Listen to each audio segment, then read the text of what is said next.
తెల్లవారితే పెళ్ళనగా కోట నుండి పారిపోయిన ప్రతాపుడికి తిరిగి కోటలోకి ప్రవేశం ఎలా లభించింది? రండి ఈ ఆసక్తికరమైన కథను విందాం. Welcome to our Lakshmi Niketanam channel.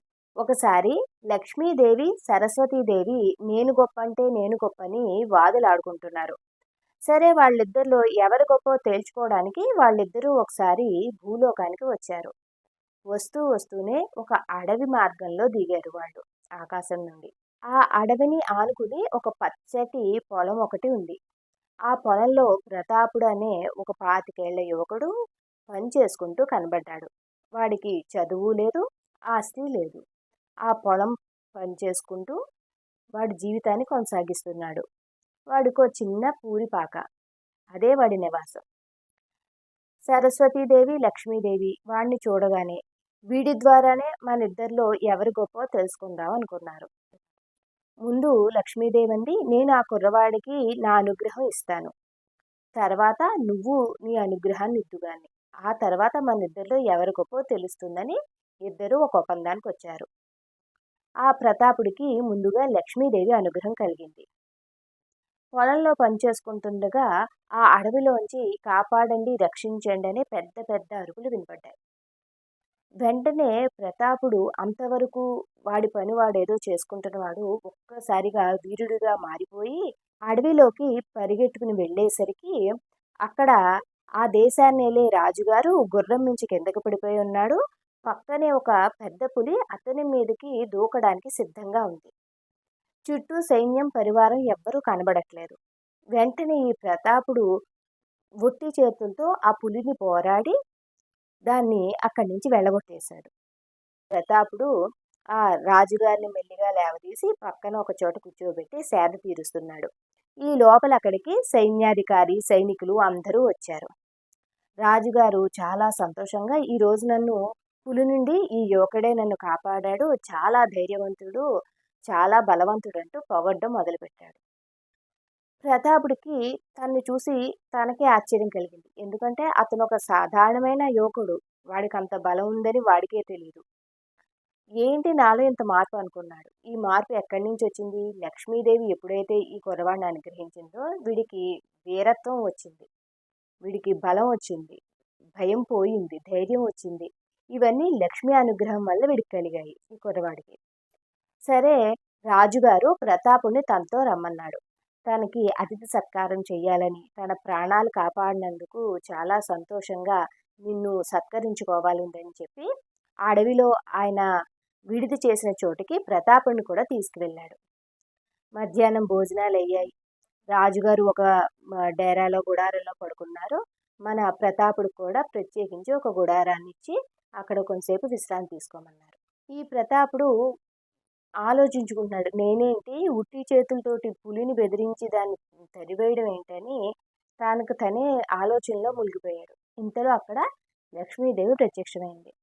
ప్రతాపుడికి కనిపిస్తూ, నాయనా, నేను కొంతకాలం నీతో ఉంటాను. నేను నీతో ఉన్నంత కాలం నీకు ఎటువంటి ప్రాణభయం కానీ ఎటువంటి ఆపదలు కానీ రావు అని చెప్తుంది. ప్రతాపుడు లక్ష్మీదేవికి నమస్కారం చేసి, అమ్మా, మీ అనుగ్రహం నా మీద కలిగింది కాబట్టి చాలా సంతోషంగా ఉంది నాకు. మీరు ఎప్పుడు నన్ను వదిలి వెళ్ళిపోతారో ఆ విషయం మటుకు నాకు చెప్పి వెళ్ళిపోండి అని చెప్తాడు. సరే అంటుంది లక్ష్మీదేవి. ఇంక ప్రతాపుడికి ఆనందం, విపరీతమైన ఆనందం వచ్చేసింది. ఎందుకంటే లక్ష్మీదేవి సాక్షాత్ కనిపించి నిన్ను నేను అనుగ్రహిస్తున్నానని చెప్పింది. ఇంకా వీడు ఆడింది ఆట, పాడింది పాటగా ఉంటుందని వీడికి విపరీతమైన ఆనందం కలిగింది. కొంచెం సేపు అయిన తర్వాత రాజుగారు మళ్ళీ ప్రతాపుడి దగ్గరికి వచ్చి, నాయనా, నువ్వు ఎవరు, నీ పుట్టుపూర్వత్రాలేంటి అవన్నీ కనుక్కున్నాడు. ప్రతాపుడు తనకి తల్లి తండ్రి ఎవరు లేరని ఇక్కడే ఏదో చిన్నపాటి భూమిలో వ్యవసాయం చేసుకుని బతుకుతున్నాడని చెప్పాడు. దానికి ఆ రాజుగారు, నువ్వు నా ప్రాణాలు కాపాడావు కాబట్టి నాయన నాతో పాటు రాజ్యానికి రా, నీకు ఏదైనా ఒక ఉన్నత పదవి ఇస్తానని చెప్పి తనతో పాటు రాజ్యానికి తీసుకెళ్ళిపోయాడు. ప్రతాపుడికి ఆనందం వచ్చేస్తోంది. ఒక్క రోజులో అతని జీవితం ఎంతలా మారిపోయింది. ఎంత కష్టపడినా పొట్ట పోసుకోలేని స్టేజిలో ఉన్నవాడు ఒక్కసారిగా రాజుగారు ఏదో ఒక ఉన్నతమైన పదవి ఇస్తాను, నాతో రా అని బతిమాలే పరిస్థితిలో ఉన్నాడు. రాజుగారితో పాటు రాజ్యానికి వెళ్ళిపోయాడు. సరే, ఈ ప్రతాపుడికి ఏమనిపించేది? నేనేం చేసినా నన్ను కాపాడడానికి వెనకాల లక్ష్మీదేవి ఉంది. కాబట్టి నేను ఏది చేస్తే అవి నన్ను ఎలా కాపాడుతుందో తెలుసుకోవాలనుకున్నాడు. వెంటనే అనుకున్నదే తడవుగా రాజుగారి అంతఃపురానికి వెళ్ళాడు. అక్కడ రాజుగారు అప్పుడే కిరీటం అవి పెట్టుకుని సభకి రావడానికి తయారవుతున్నారు. ఏవో మెడలో హారాలు వేసుకున్నాడు. పక్కనే ఒక పెద్ద బల్ల మీద కిరీటం ఉంది, రాజ కిరీటం. దాన్ని పెట్టుకోవడానికి ఆయన సిద్ధమవుతున్నాడు. ఈ ప్రతాపుడు ఏం చేశాడు, నేనేం చేస్తే ఏదైనా ఒక సమస్యలో ఇరుక్కుంటే లక్ష్మీదేవి ఎలా కాపాడుతుందో చూడాలనుకుని గబగబా పరిగెట్టుకుని వెళ్ళి ఆ రాజుగారి కిరీటాన్ని ఒక్క తాపు తన్నాడు కాలుతోటి. అక్కడున్న సైన్యాధికారి, మంత్రులు అందరూ ఆశ్చర్యపోయారు. నీకు రాజుగారు చనువిస్తే నువ్వు ఇలాంటి పని చేస్తావని సైన్యాధికారి పడరెక్కలు రెండు విడిచికట్టి వాడిని మోకాల మీద కూర్చోబెట్టాడు ప్రతాపుని. అందరూ చూస్తూ అలా ఉండిపోయారు. ఇంతలో రాజుగారి మటుకు అతనేమీ చెయ్యదు, వదులు వదులని సైన్యాధికారికి ఆజ్ఞ ఇచ్చాడు. సైన్యాధికారితో అలా చూడు అని ఆ పక్కకి చూపించాడు. అక్కడ ఏం జరిగింది, కిరీటం లోపల ఒక నాగుపాము దూరింది. అది ఎప్పుడు ఎలా వెళ్ళిపోయిందో ఎవరికీ తెలియదు. ఈ ప్రతాపుడు ఎప్పుడైతే ఆ కిరీటాన్ని తన్నాడో అది దూరంగా వెళ్ళి పడిపోయి అందులోంచి పాము, ఓ పెద్ద నాగుపాము బయటికి రావడం అందరూ చూశారు. ఇంకేముంది, రాజుగారికి ఈ ప్రతాపుడి మీద అభిమానం ఇంకా ఎక్కువైపోయింది. ఇది రెండోసారి అతని ప్రాణరక్షణ చేయడం ప్రతాపుడు.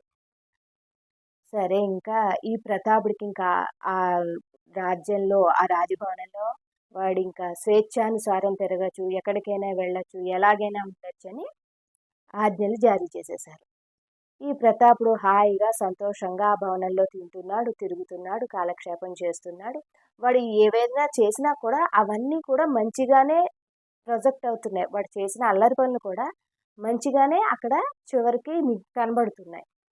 ఇలా కాలక్షేపం అవుతుంది వాడికి. సరే, మళ్ళీ ఒకరోజు రాజుగారినే మళ్ళీ ఏదైనా ఇబ్బంది పెడితే నేను ఎలా సేవ్ అవుతాను, లక్ష్మీదేవి ఎలా సేవ్ చేస్తున్నాయి చూడాలనుకున్నాడు.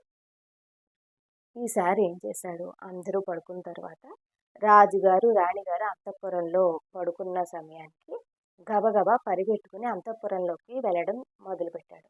అక్కడున్న సైనికులందరూ అడ్డుకోవాలనుకున్నారు.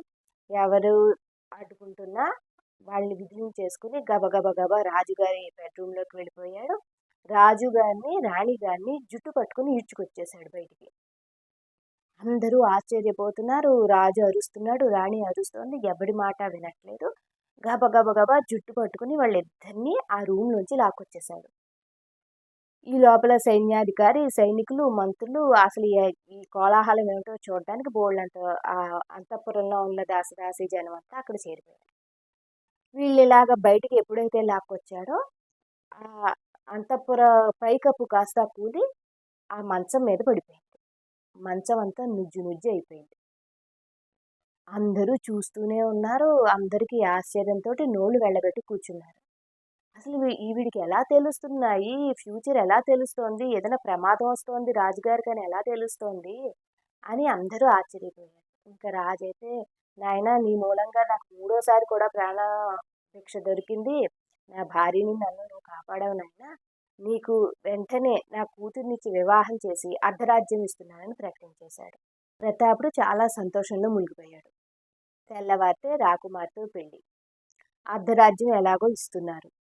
ఎలాగో మగపిల్లలు లేని రాజ్యం కాబట్టి పూర్తి రాజ్యానికి ఫ్యూచర్లో వాడే రాజైపోతాడు.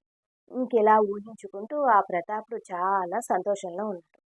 ఆ సమయంలో మళ్ళీ లక్ష్మీదేవి ప్రత్యక్షమైంది. లక్ష్మీదేవిని చూడగానే ప్రతాపుడు మళ్ళీ నమస్కారం చేశాడు. అమ్మ, నీ దయతోటే ఈరోజు నేను ఈ స్థితిలో ఉన్నాను, తెల్లారితే ఇంకా రాకుమార్తె పెళ్ళి రాజు అవ్వడమే తరువాయినని లక్ష్మీదేవితోటి చెప్పి ఆనందిస్తున్నాడు. అప్పుడు లక్ష్మీదేవి అంది, నాయనా ఇక నేను ఇంకా నిన్ను వదిలి వెళ్ళిపోయే సమయం వచ్చేసింది, ఇంతకాలమే నీకు నేను అనుగ్రహించే సమయం ఇంతవరకే ఉంది అని చెప్పింది. వెంటనే ప్రతాపుడు డేలా పడిపోయాడు. లక్ష్మీ అనుగ్రహం లేకపోతే ఇంకేముంది, వీడు ఆ లక్ష్మీ అనుగ్రహంతో వాడు ఆ రోజు పులితో పోట్లాడినా, వీడు చేసిన చేష్టలన్నీ రాజుతోటే వీడు వేళాకొల్లాలు చేసినా అన్నీ లక్ష్మీ అనుగ్రహం ఉన్న మూలంగా అన్నీ మంచిగా మారి వాడికి అనుకూలంగా సిద్ధించాయి. ఇక వీడు ఇంకా రేపొద్దు నుంచి మళ్ళీ మామూలుగా వీడి జీవితం మళ్ళీ పూర్తి స్థాయిగా మొదటికి వచ్చేస్తుందని వీడికి అనిపించింది. లక్ష్మీ అనుగ్రహం తప్పితే ఇంకేముంది, ఇంకేమీ లేదనుకుని బాధపడటం మొదలుపెట్టాడు. అమ్మవారు ఆ విషయం చెప్పింది అంతర్ధానం అయిపోయింది. వీడు ఆలోచించాడు. వీడికేమి తెలివితేటలా, సహజసిద్ధంగా ఉండే ప్రతాపమా అవేమీ లేవు. వీడికన్నీ లక్ష్మీ అనుగ్రహం వల్లే వచ్చాయి. సరే ఇంకేం చేశాడు? మళ్ళీ ఏమో రేపు తెల్లారితే ఇంక ఎలాంటి పరిస్థితులు ఉంటాయో కాబట్టి ఇంక నేను ఇప్పుడే ఎలాగైనా ఈ కోట నుంచి పారిపోవాలనుకుని వాడి దగ్గరున్న నగలు, అంతఃపురంలో వాడికి చేతికి అందిన నగలన్నీ వాడు ఓ మూట కట్టేసుకుని పెళ్లి కూతురికి పెట్టే నగలు, పెళ్లి నగలు మొత్తం నగలన్నీ ఓ పెద్ద మూట కట్టుకుని అంతఃపురంలోంచి ఎవ్వరికీ తెలియకుండా జాగ్రత్తగా పారిపోయి బయటకు వచ్చేసాడు. బయటకు వచ్చి ఎక్కడికి వెళ్ళాడు? తిరిగి వాడు ఎక్కడ మొదలయ్యాడో వాడి పాత పూరిపాక దగ్గరికే వాడు వెళ్ళి కూర్చున్నాడు. తెల్లారిపోతుంది. తెల్లారితే ఏంటి పరిస్థితి? వాడు ఎక్కడికి పారిపోలేడు. వాడికి ఏమీ సహజంగా ఉండే శౌర్య ప్రతాపాలేం లేవు. ఇప్పుడు ఏం చేయడం? రాజు కానీ లేకపోతే సైన్యాధికారి కానీ వచ్చి అతన్ని పట్టుకుని ఏ మరణ శిక్ష విధిస్తారనే భయంతో ఏమీ చేయలేక ఆ తెచ్చుకున్న బంగారు మూటను కూడా పక్కనే పెట్టుకుని అలాగే కూర్చుని ఉన్నాడు. ఈ లోపల మళ్ళీ లక్ష్మీదేవి సరస్వతీదేవి మాట్లాడుకుంటున్నారు. లక్ష్మీదేవిని చూసావా, నా అనుగ్రహం మూలంగా వాడు రాజుకి అల్లుడయ్యే పరిస్థితికి తీసుకెళ్ళాను వాడిని అని లక్ష్మీదేవి. అదేంటి నువ్వు చేసేదేదో పూర్తిగా చెయ్యాలి, లేని ఆశలు కల్పించావు, తెల్లారితే పెళ్ళనుగా వాడు ఇప్పుడేమో పారిపోయి వచ్చి ఇక్కడ కూర్చున్నాడు, ఈ సమయంలో వాడిని వదిలేసావని సరస్వతీదేవి అంది. సరే ఇప్పటి వరకు నేను అనుగ్రహించాను కాబట్టి ఇకపైన నువ్వు అనుగ్రహించని చెప్పింది లక్ష్మీదేవి సరస్వతీదేవితో. సరే అయితే అని ఇప్పుడు సరస్వతీదేవి అనుగ్రహించడానికి ప్రతాపుడి దగ్గరికి వెళ్ళింది. ఇంతవరకు భయంతో పిరికితనంగా ఉన్నవాడు బుర్రలోకి కొన్ని తెలివైన ఆలోచనలు వచ్చాయి. ఇవన్నీ జ్ఞానం ఎక్కడి నుంచి వస్తుంది? సరస్వతీదేవి నుంచి. ప్రతాపుడికి సరస్వతీదేవి అనుగ్రహం కలిగింది. వెంటనే వాడికి తెలివైన ఆలోచనలు కొన్ని వచ్చాయి. ఏమీ మాట్లాడకుండా ఆ మూట పట్టుకుని అక్కడే కూర్చుని ఉన్నాడు. కొంచెం సేపు అయిన తర్వాత రాజు, సైన్యాధికారి, మంత్రి వీళ్ళందరూ ఆ పూరిపాక దగ్గరికే వచ్చి రాజు లోపలికి వచ్చి ప్రతాపుడితోటి మాట్లాడుతున్నాడు. కొంచెం సేపట్లో కళ్యాణం పెట్టుకుని నువ్వు ఇప్పుడు ఇలా పారిపోయి రావడం ఎంతవరకు సబ్బని ప్రశ్నించాడు రాజు. దానికి ప్రతాపుడు తెలివిగా, లేదు రాజుగారు, పెళ్లికి ముందు రోజు రాత్రి ఇలా పెళ్లి కూతురు నగలు తీసుకుని పారిపోయి రావడం, మామగారు వచ్చి మళ్ళీ అల్లుణ్ణి బతిమాలి కళ్యాణానికి తీసుకెళ్ళడం మా ఆచారం అని చెప్పాడు. ఆ రాజుగారు ఇదేదో ఒక సరదా అయిన ముచ్చటైన ఆచారం అనుకుని ఆ ప్రతాపుడు చెప్పిన విధంగానే అతన్ని బతిమాలి తన కూతుర్ని వివాహం చేసుకోవడానికి రమ్మని ఆహ్వానించి తిరిగి కోటకి దర్జాగా తీసుకెళ్లి కూతుర్నిచ్చి వివాహం చేశాడు. అప్పుడు మళ్ళీ సరస్వతీదేవి లక్ష్మీదేవి మాట్లాడుకుంటూ, చూసావా, నా నుండి జ్ఞానం పొందిన ప్రతాపుడు ఆపద నుంచి బయటపడ్డాడని లక్ష్మీదేవికి చెప్పింది. ఇప్పుడు చెప్పు, లక్ష్మీ గొప్ప సరస్వతి గొప్ప అని మళ్ళీ వాళ్ళిద్దరూ వాదులాడుకోవడం మొదలుపెట్టారు. వాదించుకుంటూనే ఉన్నారు. కానీ ప్రతాపుడు మాత్రకు లక్ష్మీ అనుగ్రహం వల్ల రాజయ్యాడు, సరస్వతీదేవి అనుగ్రహం వల్ల జ్ఞానం కలిగిన వాడయ్యాడు. పూర్వం ఇదొక నానుడి, లక్ష్మి ఉంటే సరస్వతి ఉండదు, సరస్వతి ఉంటే లక్ష్మీదేవి ఉండదని చెప్పుకునేవారు. కానీ ఇప్పుడు రోజుల్లో అలా కాదు. లక్ష్మి ఉన్న చోటే సరస్వతి ఉంటుంది, సరస్వతి ఉన్న చోటే లక్ష్మి ఉంటుంది. విన్నారు కదండి, కథ కంచికి మన ఇంటికి. ఇలాంటి ఆసక్తికరమైన భక్తి మరియు సరదా కథలు వినాలనుకుంటే లక్ష్మీ నికేతనం ఛానల్ని సబ్స్క్రైబ్ చేసుకోండి, లైక్ చేయండి, షేర్ చేయండి, కామెంట్ చేయండి.